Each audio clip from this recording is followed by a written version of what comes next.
Miss Marge Esguerra.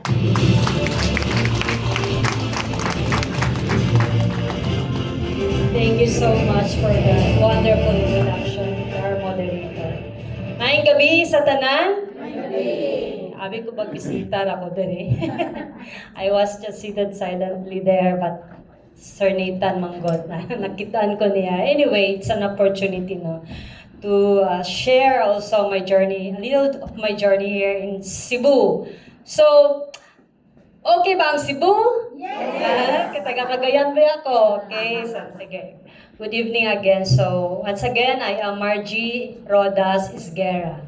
I'm a registered nurse by profession, and my task for tonight is career. Career ang gihatag ni Sir Nathan. So, way back in 2018, Riwe came to me at the perfect time because nangita po ko right opportunity and breakthrough sa akong health. I also suffered some health serious condition like inflammatory disease for 17 years. Okay.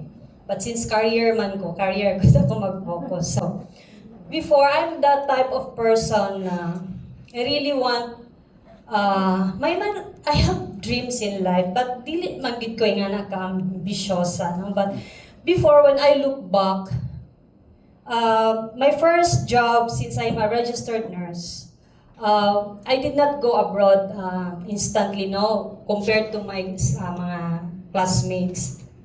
Because my heart really, wala sa ako ang attraction to go to the US, no. I teach caregiver, and I enjoyed teaching.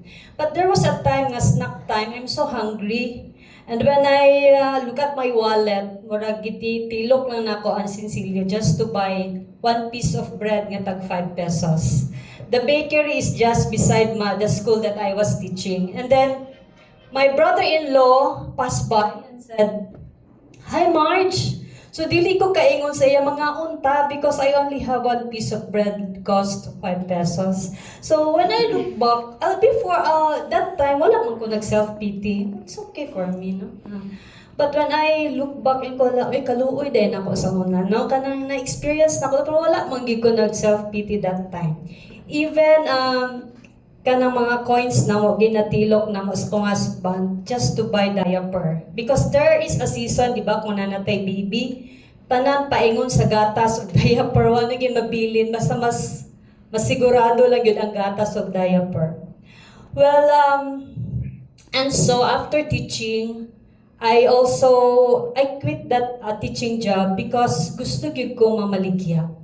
Even before sa college pa ko, gapamaligya na gyud ko, pero maybe wired akong mind into entrepreneurship because my parents were farmers. They were business, my parents were into business.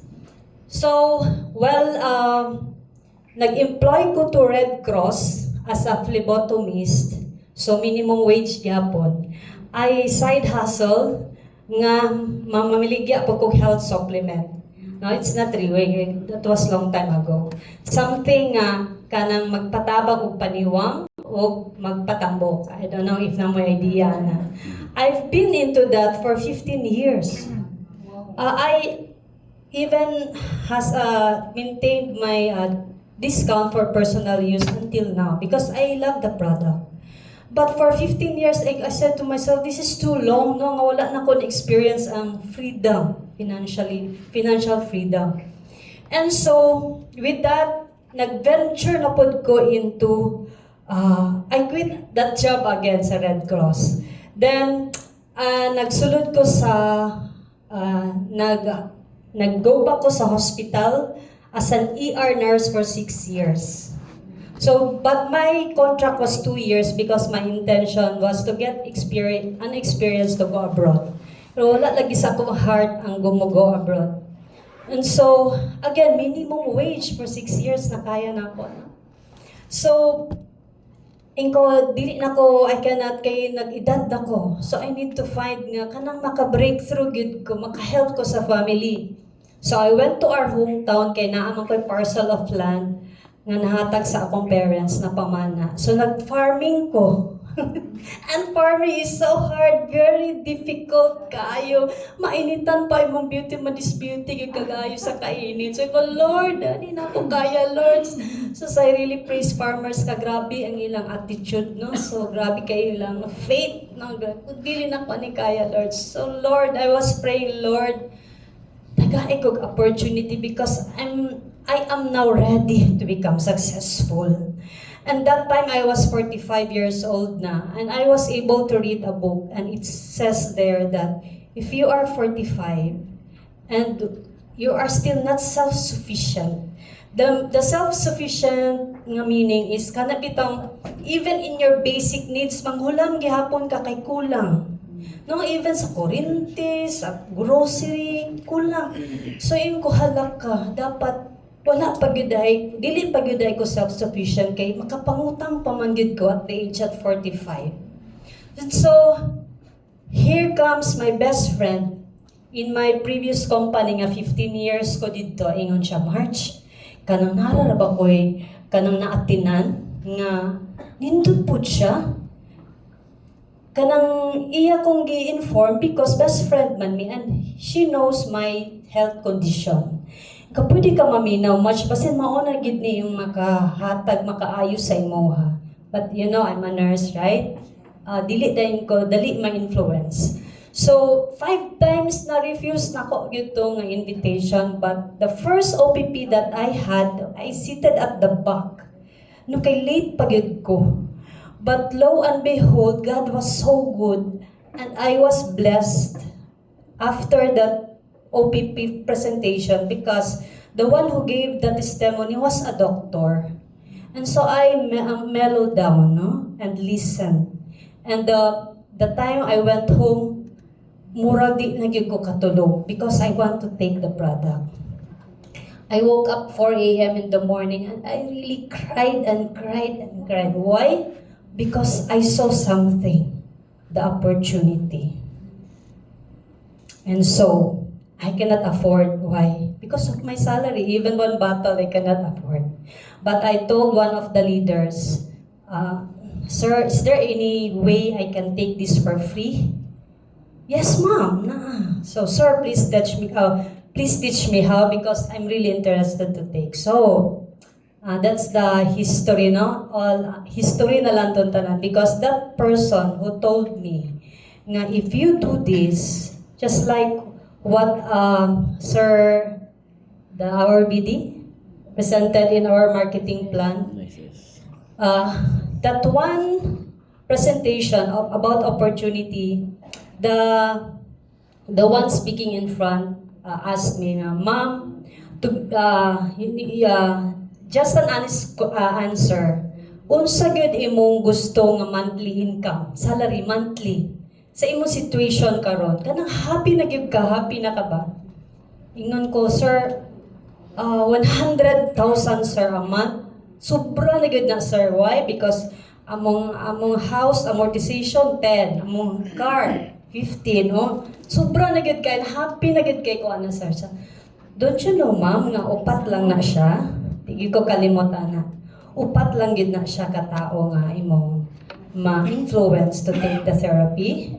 So I was thinking na if mag full-time ko ani and 4 people in 1 month, dili man siguro na imposible if I really work, no? And focus my time. So that's the time I decided to work Riway full-time. But friends, you know, what happened was that 100K became 300K. And I did not expect because I just gave Riway 6 months time. If I will not see results, I won't stay long because I was already 45 that time. No, so I didn't, no, parang no turning back na, no? From the time I decided, wala na, 7 years, mag 7 years na ko anniversary in my Riway journey this year. 7 years na siya. Okay, so I really didn't know that my son, we only have 1 child. And all through his college, I told my husband na Dad, okay na, ayun na hilabti mo sweldo. Kaya my husband is just, yung employee man ako, mas fix lang income. So when nag-join ako sa Riway, I volunteered nga, ako na lang ang maggasto sa college ako anak. So my anak, he's sitting there, just graduated in Silliman University last year in speech and theater arts. He's may siya sa directing, siya talent. But little did I know that even when he was studying, he was already making list of his friends. I really didn't know because just this January, there's already job waiting for him. A full-time job offered to him in Cagayan de Oro. But I was just surprised when he told me, Ma'am, mag-Riway lang sa ako. So, wala ko kabalo because wala day takabalo ng atong anak, they will just observe us. Kaysa balay manggod, every time na siya pang mga needs, pangayon, may nga magodan yan daddy nga, go to mommy. Go to mommy. Pag na pangayon, go to mommy. Go to mommy, siguro, mingon siya nga, anong musulod man ko sapat ni daddy? Oh, may kwarta dito. Taman ka mabat. No, kami nga parents, we were really nakita na mo nga fitted po yung personality diri sa Riway because he is really a people person siya. And anyway, and another thing, naaday maayo nga career diri sa Riway sa mga bago, no? Sa mga bago.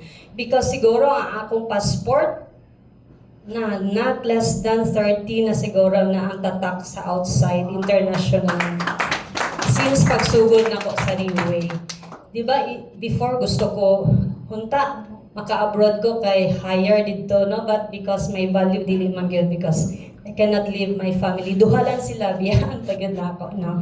But God is so good, no? Because He grew me where He planted me, no? In a much, much better place than US. Because we are also earning dollars here, man, mga leaders, di ba? Yes. So, no need to go abroad. Okay, so, what else?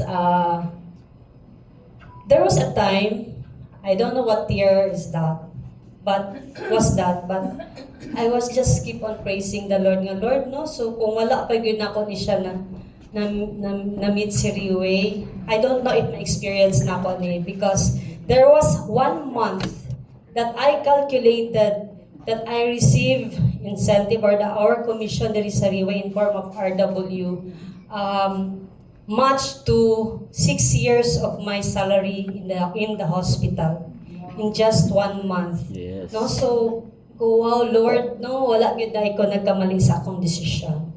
So for all of you nga mga new, mga bago pa gyud dinhi, I want you to discover it yourself. Yes. And do not rush in to earn, no? Do not rush.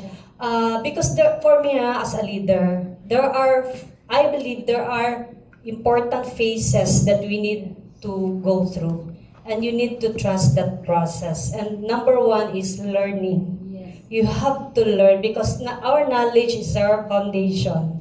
No, do not chase money, but rather develop your skills. Because this kind of industry is a skill-based industry. So, the basic lang nga skills, so may mga basic skills. Prospecting, right? Inviting, presentation, follow-up, closing, kana may mga basic. So, i-develop that skill. And once you have the skill, ang money naman mo chase sa imo, right? So, don't need to rush. Because kung magdali ka, and then you will be rejected, undang nga dayon ka. Okay? So, walay lumba din this is not a sprint, no? Pas-pas na mo sa unahan nawala ni undang. This is a marathon. This is a lifelong learning. Okay, so we do this. We put all our effort, energy. Why? For what?